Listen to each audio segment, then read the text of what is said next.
বলা না বলার আজকের অতিথি যিনি, তিনি আমাদের খুবই পরিচিত একজন। তার সঙ্গে পরিচয় করিয়ে দেওয়ার আগে বলি, আজকের আমাদের যে গল্পের বিষয়, আলোচনার বিষয়, সেটি হচ্ছে সাবেক, বর্তমান এবং ভবিষ্যৎ।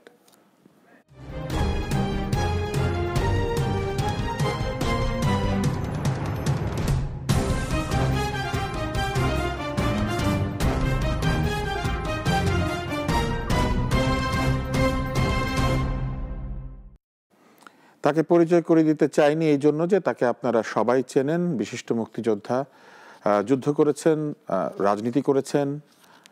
এই কিছুদিন আগেও তিনি ছিলেন তথ্যমন্ত্রী, সাবেক তথ্যমন্ত্রী, বর্তমানে এমপি জনাব হাসানুল হক ইনু। তার কাছ থেকে আমরা জানতে চাইব রাজনীতি কোন পথে এগোচ্ছে, কেমন লাগছে, অবসর পাচ্ছেন কিনা কিছুটা, কারণ মন্ত্রিত্ব তো খুবই দায়িত্বের এই সব বিষয়। এবং ধন্যবাদ আপনাকে আজকে আমাদেরকে সময় দেওয়ার জন্য।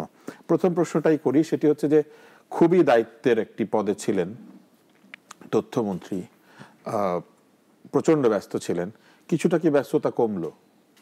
না, ধন্যবাদ। মন্ত্রিত্ব মানে বজায় রাখা এবং কাজ করা একটা ধারাবাহিক রুটিন কাজের মতন। তো সেই কাজের থেকে আমি অব্যাহতি পেয়েছি। কিন্তু আমার যে দলের সভাপতি হিসাবে যে কাজ, 14 দলের সদস্য হিসেবে যে কাজ, অন্যান্য যে সামাজিক কাজগুলো, সে কাজগুলো তো অব্যাহত আছে। তো আমি অবসর পাইনি। অবসর বলতে ঠিক অবসর প্রাপ্ত সেটা বোঝায় না। অবসর মানে যে কিছুটা সময় হাতে পেয়েছেন কিনা।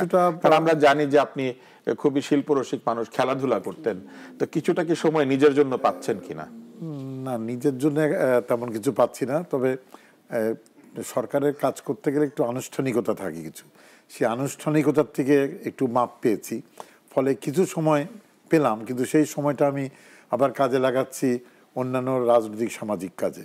সুতরাং সেই অর্থে খুব একটা ছুটি পাচ্ছি না আর কি। রাজনীতির এক ধরনের পরিবর্তন আমরা লক্ষ্য করছি। আমরা দেখছি যে রাজনীতিতে যারা ভেটেরান রাজনীতিবিদ, দীর্ঘ সময় ধরে রাজনীতি করছেন, তারা যেমন উৎসাহিত হয়েছেন, খুব অল্প সময়ে রাজনীতিতে যোগ দিয়ে অথবা রাজনীতিতে উৎসাহ আছে এমন লোকজন বেশ দায়িত্বশীল পদে আসার জন্য, এমপি হওয়ার জন্য, বিশেষ করে সংরক্ষিত আসনে, নারী আসনে আসবার জন্য আমরা দেখছি যে শিল্পী সাহিত্যিকরা খুবই মনোযোগী হয়েছেন। আপনার কি মনে হয় যে এর পেছনে আপনার একটা অবদান আছে? কারণ তথ্যমন্ত্রী হিসেবে আপনি এক ধরনের টেলিভিশন, ফিল্ম এসবের দায়িত্ব ছিলেন। আপনার কি মনে হয় যে রাজনীতিতে তাদের উৎসাহ বাড়ানোর জন্য আপনার খানিকটা অবদান আছে? না, আমি ওইভাবে দেখছি না। আমি এইভাবে দেখছি যে শেখ হাসিনার নেতৃত্বে গত 10টি বছর এবং বিশেষ করে যে 7 বছর আমি তথ্য মন্ত্রণালয়ের দায়িত্বে ছিলাম, তখন আমার তত্ত্বাবধানে অভূতপূর্ব বিকাশ ঘটেছে গণমাধ্যমের, বিশেষ করে ইলেকট্রনিক গণমাধ্যমের। ইলেকট্রনিক গণমাধ্যমে বিকাশ ঘটানোর জন্যে আপনি নতুন প্রজন্মের শিক্ষিত, সচেতন বহুত কর্মী কিন্তু গণমাধ্যমে প্রবেশ করেছে। নাট্যকর্মী হিসাবে, সিনেমার চলচ্চিত্র কর্মী হিসাবে, লেখক হিসাবে, সাহিত্যিক, কবি হিসাবে নতুন প্রজন্মের যে বিশাল কর্মী বাহিনী এই গণমাধ্যমে প্রবেশ করেছে, তারা বহুজনা খুব দক্ষ, তথ্য সমৃদ্ধ। তারা কিন্তু রাজনীতিতে প্রবেশ করার একটা ঝোঁক দেখাচ্ছে। এটা আমি মনে করি যে আমাদের গণমাধ্যমের কর্মীরা যদি রাজনীতি সচেতন হয়, তাহলে গণমাধ্যমও উপকৃত হবে, রাজনীতি উপকৃত হবে।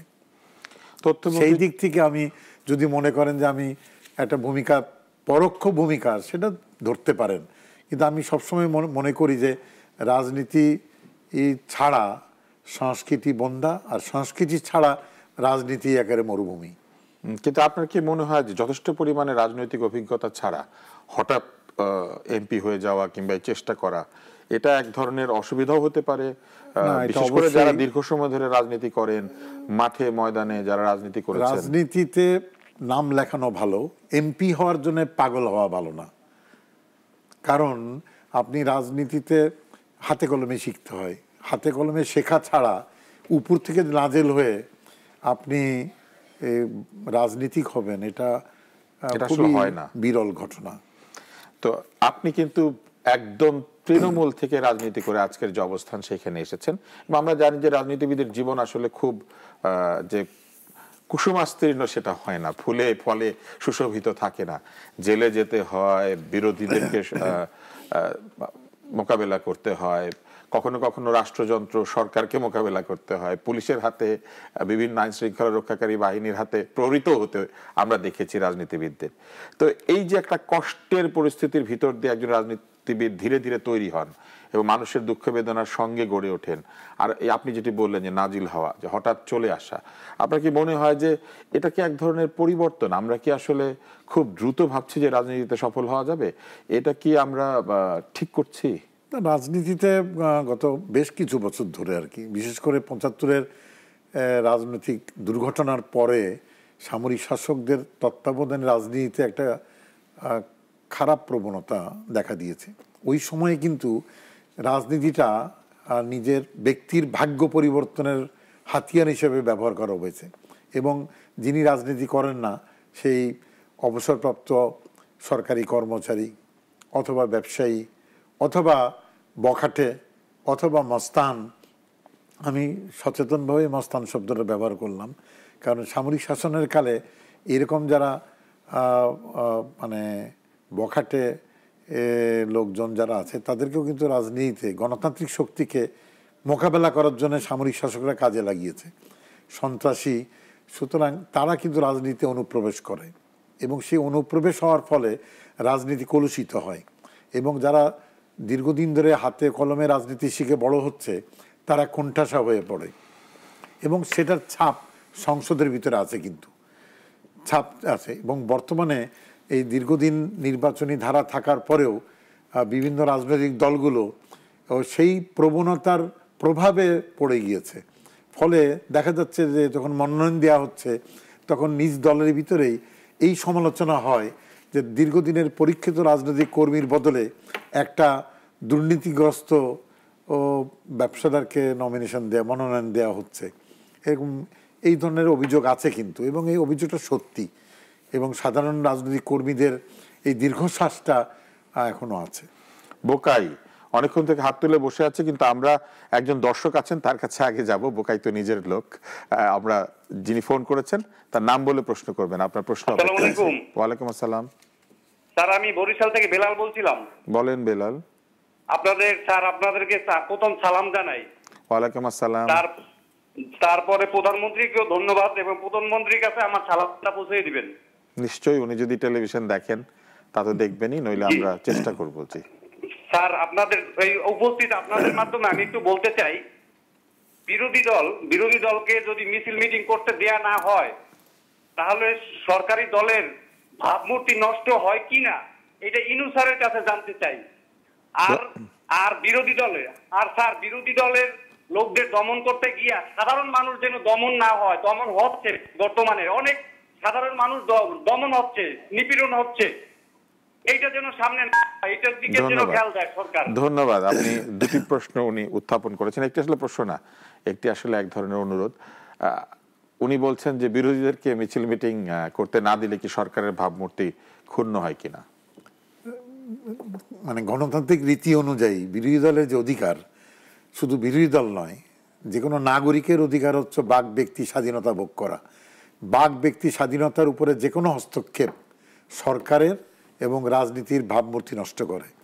সুতরাং গণতান্ত্রিক পরিধিতে আমি মনে করি যে বিরোধী দলের বাক ব্যক্তি স্বাধীনতা, সভা সমাবেশের স্বাধীনতা অক্ষুণ্ণ রাখাই হচ্ছে প্রশাসনের মূল কর্তব্য।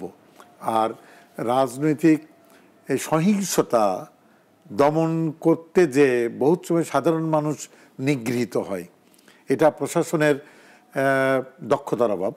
এবং আমি মনে করি ভবিষ্যতে এই ধরনের বিষয় থেকে সযত্নে দূরে থাকা উচিত। প্রশাসন যেন কোনো নিরীহ নাগরিক নিগৃহীত বা বিপদে না পড়ে, মনোযোগী হওয়া উচিত। মনোযোগী হওয়া উচিত। একটা কথা আছে না বিচার বিভাগে, যে একজন নির্দোষ মানুষকে বাঁচাতে যে যদি একটা দোষী মানুষ বেঁচে যায়, তবুও নির্দোষ মানুষকে বাঁচান। অবশ্যই নির্দোষ মানুষের গুরুত্ব আগে, প্রায়োরিটি বা তার অগ্রাধিকার। আপনাকে যে প্রশ্নটি করতে চাই, এটি আসলে আপনাকে আমরা নির্বাচনের আগেও করেছি, আপনি যখন মন্ত্রী ছিলেন বারবার এই প্রশ্নের মুখোমুখি হয়েছেন। ডিজিটাল নিরাপত্তা যে আইনটি আছে, নির্বাচনের আগে এক ধরনের প্রতিশ্রুতি আমরা পেয়েছিলাম, আপনিও বলেছিলেন যে আইনটি পুনর্মূল্যায়ন করা হবে বা সবার সঙ্গে বসে এক ধরনের সিদ্ধান্ত নেওয়া হবে যে এই আইনে কোনো সংশোধনের প্রয়োজন আছে কিনা। কিন্তু নির্বাচনের ঠিক পরপরই আইনমন্ত্রী জানিয়েছেন যে ডিজিটাল নিরাপত্তা আইনে সংশোধন কিংবা পরিবর্তনের কোনো সুযোগ নাই। তো এই পরিস্থিতির এইভাবে পরিবর্তন হয়ে যাওয়া বা এটা কি আপনি মনে করেন যে ঠিক কিনা? আমি যতটুকু জানি আর কি, ডিজিটাল নিরাপত্তা আইন প্রাথমিকভাবে মন্ত্রিসভায় আসার পরে কিন্তু আবার অংশীজনদের সঙ্গে আবার মত বিনিময় করা হয় এবং বিভিন্ন পরামর্শ গ্রহণ করা হয়, তারপরে কিছুটা সংযোজন বিয়োজন করা হয়, তারপরে চূড়ান্তভাবে আবার পাশ হয়। সুতরাং ডিজিটাল নিরাপত্তা আইন এক ধাক্কায় পাশ করানো হয়েছে তড়িঘড়ি করে, এই কথাটা ঠিক না। ডিজিটাল নিরাপত্তা আইন মূলত তৈরি করা হয়েছে ডিজিটাল সমাজকে রক্ষা করার জন্যে এবং সাধারণ মানুষকে রক্ষা করার জন্যে, নারী শিশুদের রক্ষা করার জন্যে, ব্যক্তির গোপনীয়তা রক্ষা করার জন্যে এবং সাধারণ মানুষকে সাইবার অপরাধীদের কাছ থেকে রক্ষা করার জন্য ডিজিটাল নিরাপত্তা আইন। সাংবাদিক বা গণমাধ্যমের জন্য ডিজিটাল নিরাপত্তা আইন তৈরি করা হয়নি। নির্বাচনের ঠিক পরপরই আমরা দেখেছি একজন সাংবাদিক গ্রেফতার হয়েছে। আমি ওখানে গণমাধ্যমের যে অধিকার ভোগ করে যেসব সাইবার অপরাধীরা গণমাধ্যমের পবিত্রতা নষ্ট করে এবং মানুষের অধিকার ক্ষুণ্ণ করে, তাদের বিরুদ্ধে ডিজিটাল নিরাপত্তা আইন একটা রক্ষা কবচ। কিন্তু আমাদের সেইখানে যে কোনো আইন যখন প্রয়োগ হয়, সেখানে যদি নিচের অধস্তন কর্মচারীরা সেটা প্রয়োগ করার সময় যদি ক্ষমতার বাইরে পা রাখে, তখন সাধারণ মানুষ নিগৃহীত হয়। নির্বাচনকে কেন্দ্র করে খুলনার যে সাংবাদিক বিপদে পড়েছে, আমি মনে করি এটা ডিজিটাল নিরাপত্তা আইনের নামে ওই সাংবাদিকের বিরুদ্ধে একটা চক্রান্ত হয়েছে। এটা যে দোষী তাকে আইনের আওতায় নিয়ে আসা এবং সেই সাংবাদিককে রেহাই দেওয়া উচিত। আর শুধু ডিজিটাল নিরাপত্তা আইনে না, বাংলাদেশের দণ্ডবিধিতে যত আইন আছে, যেটা আইন শৃঙ্খলা রক্ষাকারী বাহিনী প্রয়োগ করে, সেখানে দেখবেন এই অভিযোগ প্রতিনিয়ত আছে। থানার বিরুদ্ধে আছে, ওসি সাহেবের বিরুদ্ধে আছে, এসপি সাহেবের বিরুদ্ধে আছে এবং এই জন্যেই তো আদালত, এই জন্যেই আদালত, এই জন্যেই সংসদ, এই জন্যেই বিচার বিভাগ। সুতরাং এটা সময়ের সঙ্গে সঙ্গে তাল মিলিয়ে আস্তে আস্তে এটা আরো সুন্দর হবে এবং অপপ্রয়োগ কমে যাবে। এবং এই মুহূর্তে যদি আমি বলি যে কিন্তু বলে যে অপপ্রয়োগ কমে না, বরং দেখা যায় যদি আমি এই তথ্য দিয়ে বলবেন যে ডিজিটাল নিরাপত্তা আইন পাশ হওয়ার পরে কয়জন মানুষ ডিজিটাল নিরাপত্তা আইনে ধরা পড়েছে? হাতে গোনা। সুতরাং আমি বলবো বরঞ্চ ডিজিটাল নিরাপত্তা আইনে আসার পরে সামাজিক গণমাধ্যম, ফেসবুক, টুইটার, ইউটিউব, এইখানে যারা নিগৃহীত হতো, সেই যে অত্যাচার নির্যাতনটা কমে গিয়েছে, ভয় পেয়েছে এই পিচ সাংবাদিকরা বা খারাপ লোকরা ভয় পেয়েছে।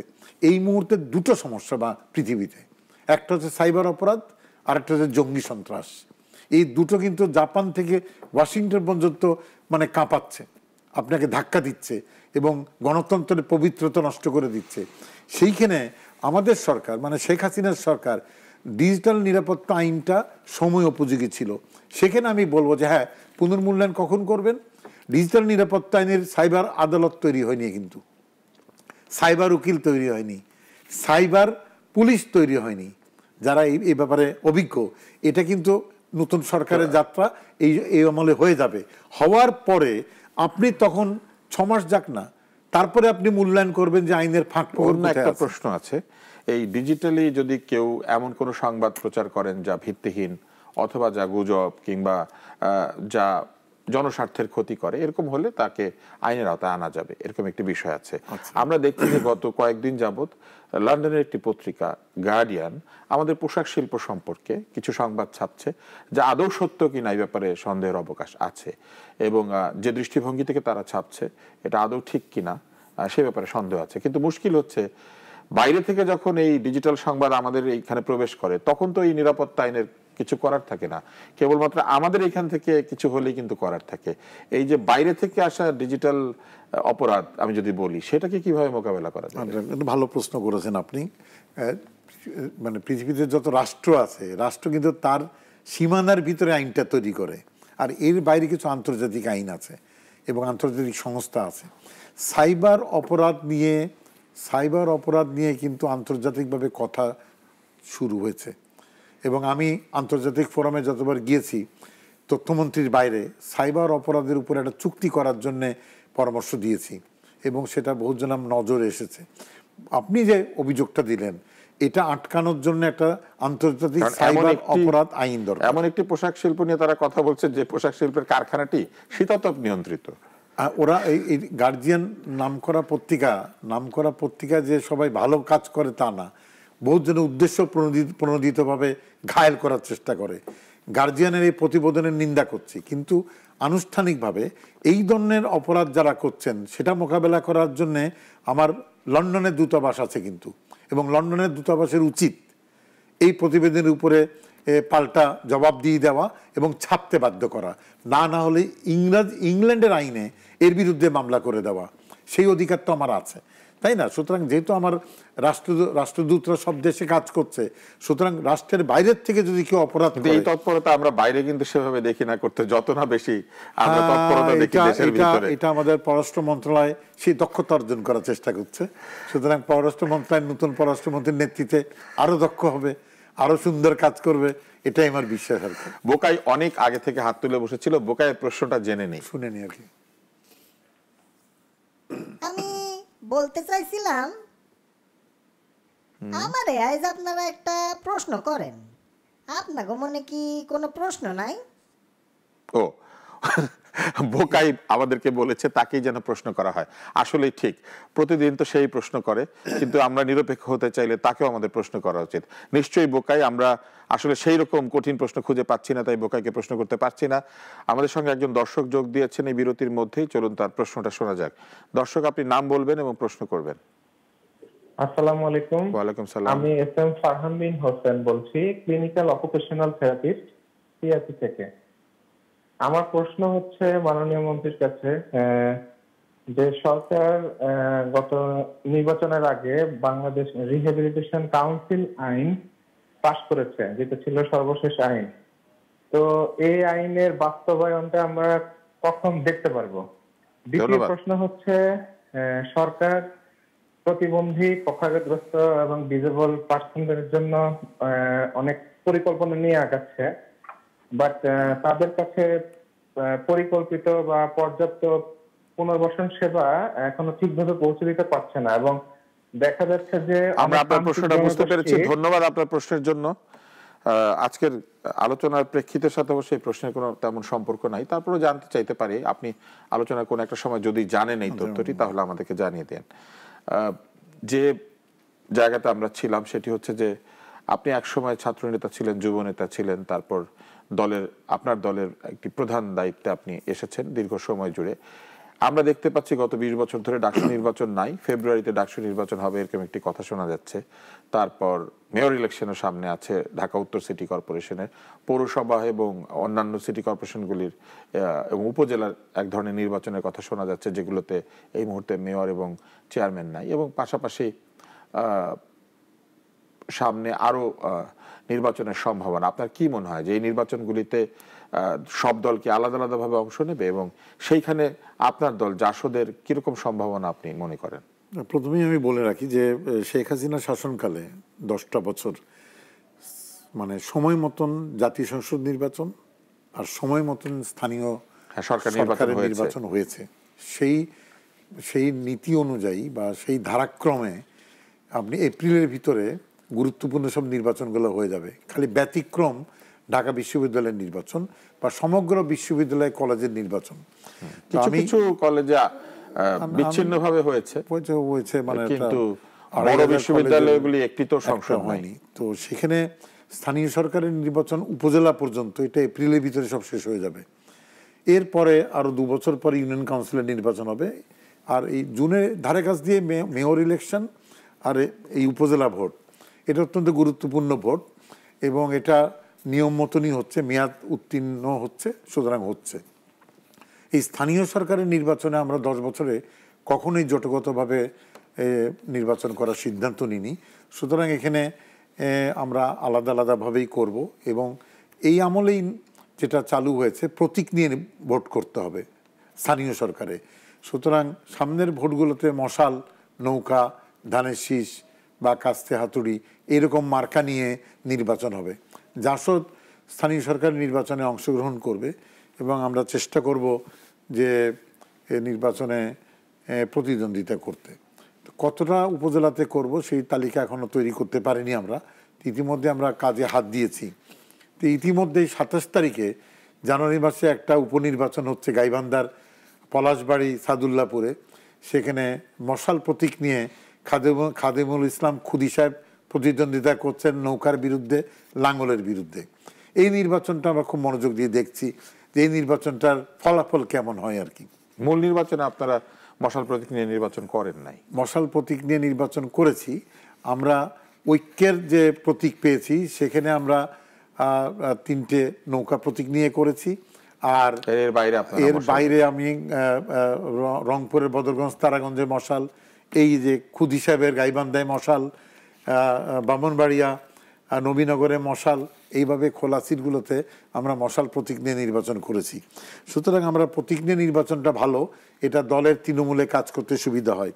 ঢাকা বিশ্ববিদ্যালয় সহ বিশ্ববিদ্যালয়ের নির্বাচনগুলো বহুদিন পরে করার সম্ভাবনা দেখা দিয়েছে। আমি প্রথমেই সমালোচনাটা করিনি, জোটে থাকলেও এবং 10 বছরের সরকারের সঙ্গে আছি, এখনও সরকারের সঙ্গে আছি। বিশ্ববিদ্যালয়গুলোর নির্বাচনটা না করাটা একটা সীমাহীন ব্যর্থতা, এটা করা উচিত ছিল। সারা দেশের নির্বাচন যদি করতে পারি তাহলে শিক্ষা প্রতিষ্ঠানের ভোট হবে না কেন? আর শিক্ষা প্রতিষ্ঠানের ভোট আমি মনে করি যেহেতু হচ্ছে, ঢাকা রাজনৈতিক নির্বাচন যেভাবে হয় সেভাবে না করা, কোনোভাবে এখানে টাকার ছড়াছড়ি করা উচিত না। এবং এখানে আমার মনে হয় বিশ্ববিদ্যালয় কর্তৃপক্ষ প্রার্থীদের নাম এবং ব্যালট পেপার ছাপিয়ে দেওয়া উচিত এবং এখানে সীমিত আকারে প্রচারের ব্যবস্থা করা উচিত। কোনো অবস্থাতে বাইরের লোক যাবে না, কোনো অবস্থাতে টাকা খরচ করা হবে না, কোনো অবস্থাতেই চার রঙের পোস্টার তৈরি করা হবে না। অর্থাৎ কত কম টাকায় ভোটটা করা যায় তার পরীক্ষায় এই ডাকসু নির্বাচনে করে দেওয়া উচিত বলে আমি মনে করি। এটা তো উচিত, কিন্তু উচিত কথা তো কেউ শোনে না। উচিত হবে না, সিদ্ধান্ত নিলে হবে। আমরা যখন সিদ্ধান্ত নিয়েছি তাহলে উপজেলা ভোট হচ্ছে। আমরা সিদ্ধান্ত নিয়েছি, ওই যে প্রতিবন্ধীর কথা বললো, আগের আমলে তো ছিল না। শেখ হাসিনার সরকার প্রতিবন্ধী আইন করেছে, নারীদের আইন করেছে, বাল্যবিবাহের আইন কড়া করেছে।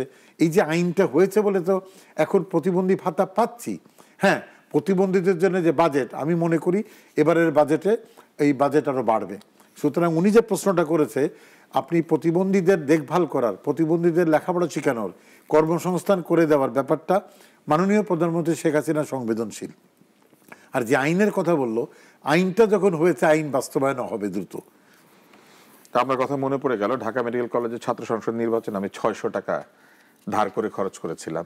শর্ত ছিল যে যদি হারি তাহলে ফেরত দিতে হবে না, যদি জিতি তাহলে নির্বাচন তো করা যায়, নির্বাচন তো করা যায়। তো এখন তো 600 টাকা দিয়ে নির্বাচন কল্পনাই করা যায় সেটা, কিন্তু 89 সালে ছিল। 89 সালে এটা ভালো কথা। ঢাকা বিশ্ববিদ্যালয়ের সভাপতি সাধারণ সম্পাদক যে ঠিকাদারিদের কমান্ডার ইন চিফ না হয় তাহলে তো টাকা দরকার নাই। কেন এটার জন্য লালাইতে হবে? এটা তো পড়াশোনার বাইরেও কাজটা করতে যান বাড়িয়ে যায়। বর্তমান রাজনৈতিক যে অবস্থা, সেখানে আমরা দেখছি যে তরুণদের জন্য আসলে গণতান্ত্রিক নির্বাচনে অংশ নেওয়ার সুযোগ অনেক সীমিত। কারণ স্কুল, কলেজ, ইউনিভার্সিটিতে সেইভাবে রাজনীতির পাঠও নাই, রাজনৈতিক পরিস্থিতিতে ভোটের কিংবা সরাসরি জনগণের বা ছাত্রছাত্রীদের সমর্থন নেওয়ার যে প্রক্রিয়া সেটিও নাই। তো এর মধ্যে তাহলে তরুণ নেতৃত্ব কিভাবে তৈরি হবে? সারা পৃথিবীতে বিশ্ববিদ্যালয়ে, কলেজে ভোট হয় এবং সেখানে তারা স্টুডেন্ট রিপ্রেজেন্টেটিভ নির্বাচন করে, স্টুডেন্ট ইউনিয়ন থাকে। তা আমরা হঠাৎ এটা থেকে সরে গেলাম এবং আমাদের ছেলে মেয়েদেরকে একদমই অগণতান্ত্রিক ভাবে বড় করে সরাসরি এই যে এমপি হওয়ার প্রতিযোগিতায় ঠেলে দিচ্ছে, এরকম মনে হচ্ছে। না, এটা আপনার প্রশ্ন সঠিক। আপনার প্রশ্নই আপনি উত্তর দিয়ে দিয়েছেন। উত্তরটা হচ্ছে যে তরুণ প্রজন্মকে নেতৃত্বের প্রশিক্ষণ এবং সামাজিক কাজে আগ্রহী করে তোলার জন্যে বিশ্ববিদ্যালয় এবং বিদ্যালয়গুলোতে নির্বাচন করা উচিত বা প্রতিনিধি নির্বাচন করা উচিত। এটা হচ্ছে রাজনীতির প্রথম, নেতৃত্বের প্রথম হাতে খড়ি। এবং আমার পরামর্শ থাকবে মাননীয় প্রধানমন্ত্রী শেখ হাসিনার প্রতি এবং সরকারের কাছে যে এই প্রথম বছর, অর্থাৎ এই 19 সালেই একেবারে বাধ্য করা উচিত সব শিক্ষা প্রতিষ্ঠানে প্রতিনিধি নির্বাচন করে ফেলার। এটা শুরু করে দেন, এবং এটা নিয়ম হচ্ছে যে আপনি 1 বছরের জন্য করবেন, প্রতি বছরে সময় মতন করবেন।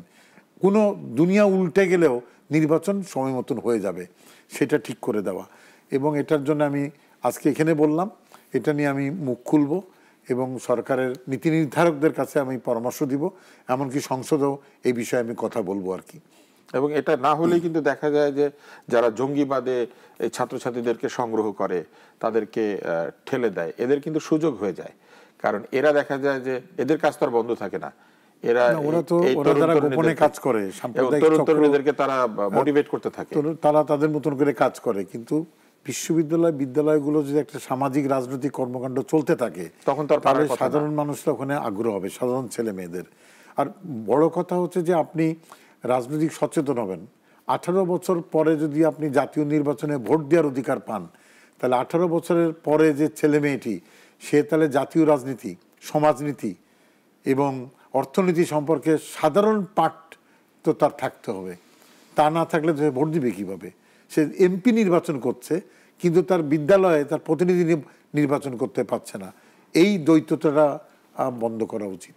আরেকটি প্রশ্ন, সেটি হচ্ছে যে আমরা এক ধরনের আলোচনা সমালোচনার মধ্যে এই কথাগুলি শুনছি যে এইবার অনেক আসন আওয়ামী লীগ জিতেছে, তাই শরিক দলদের দিকে সেইভাবে মনোযোগী হয়নি এবং জোটের থেকে সেইভাবে মন্ত্রী নাই, সরকারের জোটের অংশগ্রহণ সেইভাবে নাই। তো এই অভিযোগটিকে আপনি কিভাবে দেখেন? আমি পুরো বিষয়টা এইভাবে দেখি যে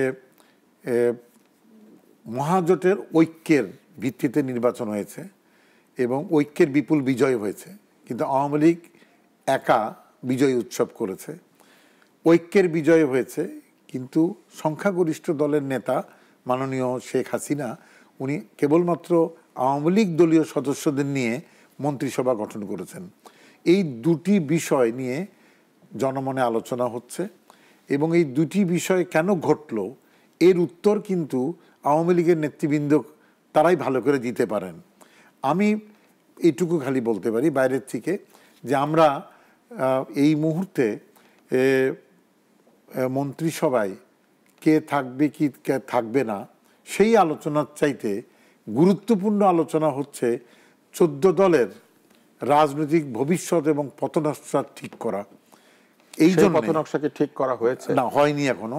এই জন্য দরকার আছে যে 14 দল 2004 সনে একটা রাজনৈতিক লক্ষ্য নিয়ে 23 দফার ভিত্তিতে যাত্রা শুরু করে এবং সে রাজনীতির মূল ছিল যে বাংলাদেশকে সাম্প্রদায়িক মুক্ত, রাজাকার মুক্ত, জঙ্গি মুক্ত, যুদ্ধ অপরাধী মুক্ত বাংলাদেশ করা হবে এবং সামরিক শাসনকালে ধসে পড়া গণতান্ত্রিক সামাজিক যে রাজনৈতিক ব্যবস্থাটাকে পুনরুদ্ধার করে গণতান্ত্রিক ব্যবস্থায় বাংলাদেশকে ফেরত আনা।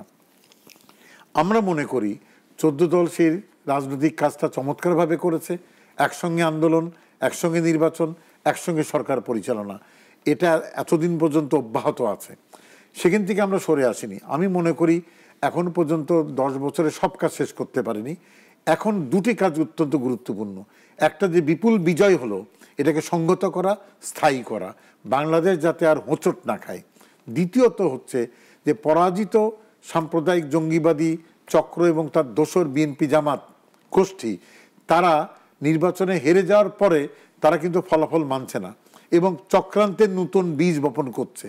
সুতরাং পরাজিত সাম্প্রদায়িক শক্তির পুনরুত্থানের সব রকম ফাঁক ফোকর বন্ধ করা একটা রাজনৈতিক কর্তব্য।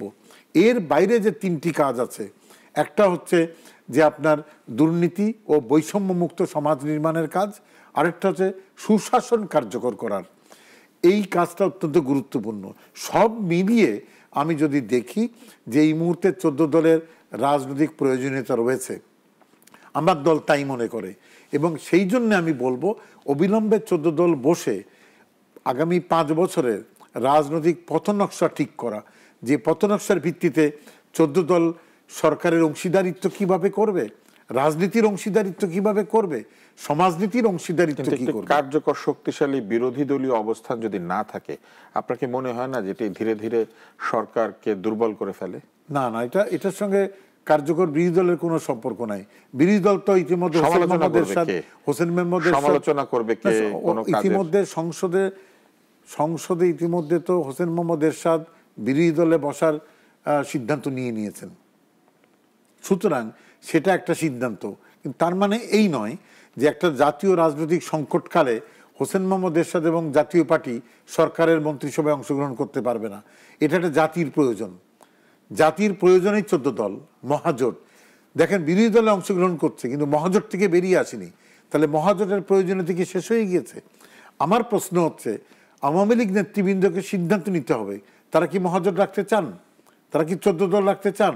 যদি রাখতে চান তাহলে কোন শর্তে রাখবেন সেটা ঠিক করতে হবে, এবং সেইখানে বৃহৎ অংশীদার হিসেবে জোটের বৃহৎ অংশীদার হিসেবে কিভাবে রাখবেন সেটা তারা বলবেন, আমরাও আমাদের মত দিব। এবং কে বিরোধী দলে বসবে আর কে সরকারের দলে বসবে এই সিদ্ধান্ত দেওয়ার মালিক তো আওয়ামী লীগ বা অন্যান্য কেউ নয়। এই সিদ্ধান্ত আমার জাসদ আমার দলের ফোরামে নিব। আমি 14 দল যদি তারা নাও রাখে জাসদ বা ওয়াক্কাস পার্টি আমরা তো সিদ্ধান্ত নিতে পারি যে আমরা সরকারকে সমর্থন দিব অথবা বিরোধী দলে দলগুলির সিদ্ধান্ত সুতরাং এটা দলীয় অধিকার। সুতরাং আপনি ফরমান জারি করে বিরোধী দল বসাবেন, সেই বিরোধী দল দিয়ে কোনো কাজ হবে না। কিন্তু ধন্যবাদ হাসানুল হক ইনু।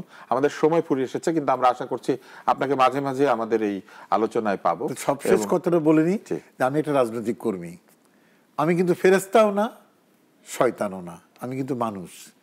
ফেরেশতা ভুল করে না আর শয়তান বদলায় না, মানুষ ভুল ত্রুটি করে এবং সংশোধন করে। সুতরাং আমি যে রাজনীতির সঙ্গে যুক্ত, আমার সরকার শেখ হাসিনা সরকার যেভাবে আছে তাদেরকে মানুষের সরকার মনে করবেন এবং সেইভাবে মূল্যায়ন করবেন, তাহলে আমরা খুশি হব। নিশ্চয়ই মানুষের সরকারকে তো মানুষই মূল্যায়ন করবে, মানুষই করবে। সুতরাং আমরা ফেরেশতাও না শয়তানও না, আমরা সকলেই মানুষ। শেষের কথাটা খুবই চমৎকার ছিল। আমরা সকলেই মানুষ এবং আমাদেরই মধ্যে থেকে সরকার কিংবা বিরোধী দল যারাই থাকুন না কেন, রাজনীতিবিদদেরকে মানুষ হিসেবে আমাদের মূল্যায়ন করা উচিত এবং তাদের কাজের সাফল্য ব্যর্থতা, তাদের কাজের ভুল এবং শুদ্ধতা এই সবকিছুকে যাচাই বাছাই করে মানুষেরই উচিত তাদের পক্ষে থাকা অথবা না থাকার সিদ্ধান্ত নেওয়া। আপনাদের সকলকে অনেক অনেক ধন্যবাদ। আশা করছি আগামীকাল বলা না বলা দেখবেন। প্রতিদিন বলা না বলা শুরু হয় সন্ধ্যে 7টায় এবং বিভিন্ন সময় নাগরিকে বলা না বলার পুনরাবৃত্তি হয়ে থাকে। আশা করছি আমাদের সঙ্গেই থাকবেন। আজকের মতো শুভেচ্ছা।